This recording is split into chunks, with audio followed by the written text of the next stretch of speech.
दोस्तों, मैं Abhimanyu Yadav the study with अभी में आपका स्वागत करता हूं। और आज से हम लोग 10वीं कक्षा की हिस्ट्री को स्टार्ट कर रहे हैं।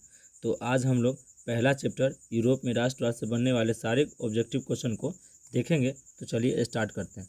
तो सबसे पहले चैप्टर का नाम लिख लेते हैं। चलिए, तो इससे बनने वाले जितने भी क्वेश्चन हैं ऑब्जेक्टिव के, वो आज हम लोग देखेंगे। तो पहला नंबर क्वेश्चन है कि गैरीबाल्टी पेशे से क्या था। तो गैरीबाल्टी पेशे से नाविक था। कौन था? नाविक था। चलिए आगे हम लोग देखते हैं दूसरे नंबर क्वेश्चन को। तो अगला क्वेश्चन है कि यूरोप का मरीज किसे कहा जाता था। तो यूरोप का मरीज तुर्की को कहा जाता है। किसको? तो तुर्की को। और अगला क्वेश्चन है कि यंग यूरोप या यूरोप की स्थापना किसने की थी। तो यंग यूरोप या यूरोप की स्थापना मेजनी ने की थी। किसने की थी? तो मेजनी ने की थी। चलिए चौथा नंबर क्वेश्चन को देखते हैं। और यह क्वेश्चन है कि किस युद्ध के बाद जर्मनी का एकीकरण पूरा हुआ। तो सीडान युद्ध के बाद जर्मनी का एकीकरण पूरा हुआ था। चलिए आगे बढ़ते हैं हम लोग। अगला क्वेश्चन है कि यूरोपवासियों के लिए किस देश का साहित्य एवं विज्ञान प्रेरणा स्रोत था। ठीक है, तो ये इसका आंसर हो जाएगा हमारा यूनान। क्या हो जाएगा? यूनान। चलिए आगे बढ़ते हैं हम लोग। अगला क्वेश्चन है कि इटली एवं जर्मनी वर्तमान में किस महादेश के अंतर्गत आते हैं। तो इसका आंसर हो जाएगा हमारा यूरोप। क्या हो जाएगा? यूरोप। चलिए आगे बढ़ते हैं हम लोग। तो अगला क्वेश्चन है कि रक्त एवं लौह नीति का अवलंबन किसने किया था। तो इसका आंसर हमारा हो जाएगा बिस्मार्क। क्या हो जाएगा? बिस्मार्क। चलिए आगे हम लोग बढ़ते हैं। जर्मन राइन राज्य का निर्माण किसने किया था। तो जर्मन राइन राज्य का निर्माण नेपोलियन बोनापार्ट ने किया था। किसने किया था? नेपोलियन बोनापार्ट ने किया था। चलिए आगे हम लोग देखते हैं। वियना कांग्रेस के द्वारा फ्रांस में किस शासन वंश की पुनर्स्थापना की गई थी। तो इसका आंसर हो जाएगा बोर्बो वंश। कौन हो जाएगा? तो बोर्बो वंश।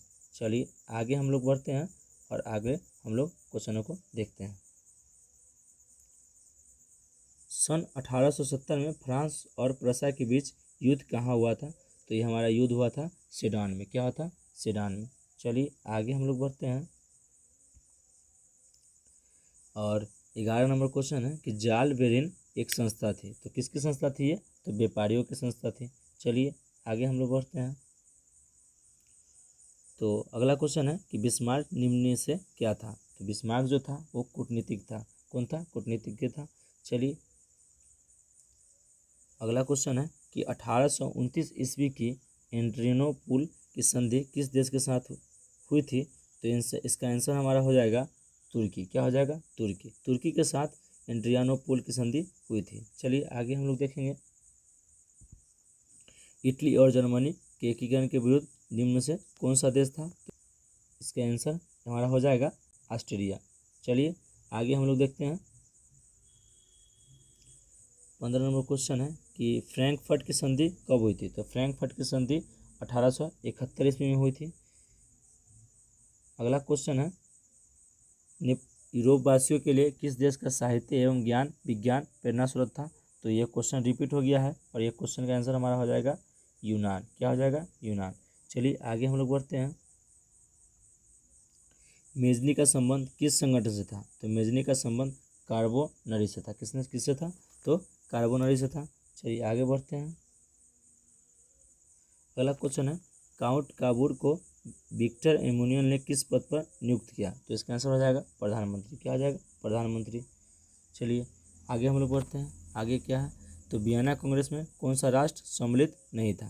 तो वियना कांग्रेस में जर्मनी सम्मिलित नहीं था। कौन नहीं था? तो जर्मनी सम्मिलित नहीं था। चलिए हमारा वीडियो अगर आपको अच्छा लग रहा है तो लाइक कर दीजिए, चैनल को सब्सक्राइब कर लीजिए ताकि आने वाले जितने भी वीडियो हैं वो आपको मिलता रहे। ठीक है, तो आगे हम लोग बढ़ते हैं अगला नंबर क्वेश्चन पे। और अगला नंबर क्वेश्चन हमारा है 20 नंबर। और यह क्वेश्चन है कि वियना कांग्रेस में पवित्र संघ की योजना किसने प्रस्तुत की थी। तो इसका आंसर हमारा हो जाएगा रूस। क्या हो जाएगा? रूस। चलिए अगर आगे देखते हैं हम लोग। आगे हमारा क्वेश्चन है कि यंग इटली का संस्थापक कौन था। तो यंग इटली का संस्थापक मेजनी था। कौन था? मेजनी था। चलिए आगे हम लोग बढ़ते हैं। और अगला क्वेश्चन है नव गुल्फ आंदोलन कहाँ हुआ था। तो नव गुल्फ आंदोलन जो है वो हुआ था इटली में। कहाँ हुआ था? तो इटली में हुआ था। चलिए आगे हम लोग देखते हैं क्वेश्चन चार्टिस्ट आंदोलन कहाँ हुआ था? चार्टिस्ट आंदोलन जो है ये आंदोलन कहाँ हुआ था? तो ये आंदोलन इंग्लैंड में हुआ था। कहाँ हुआ था? इंग्लैंड में हुआ था। चलिए आगे हम लोग बढ़ते हैं और अगले क्वेश्चन को देखते हैं। जाल बेरानी की स्थापना किस राज्य ने की थी? तो इसका आंसर हमारा हो जाएगा ए, यानी कि प्रसा। किसने? तो प्रसा ने की थी। चलिए आगे बढ़ते हैं और आगे हमारा अगला क्वेश्चन है, हंगरी की भाषा क्या थी? तो हंगरी की भाषा मेग्यार थी। क्या थी? मेग्यार थी। चलिए आगे बढ़ते हैं। अगला क्वेश्चन है कि मारियान किस देश के राष्ट्रवाद की प्रतीक थी? तो इसका आंसर हमारा हो जाएगा फ्रांस। क्या हो जाएगा? फ्रांस। अगला क्वेश्चन है, यूरोपीय सभ्यता का पालना किसे कहा जाता था?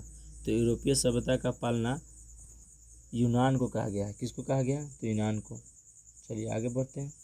तो एक्ट ऑफ यूनियन किस वर्ष पारित हुआ था? तो एक्ट ऑफ यूनियन 1688 में हुआ था। कब हुआ था? तो 1688 में हुआ था। आगे बढ़ते हैं।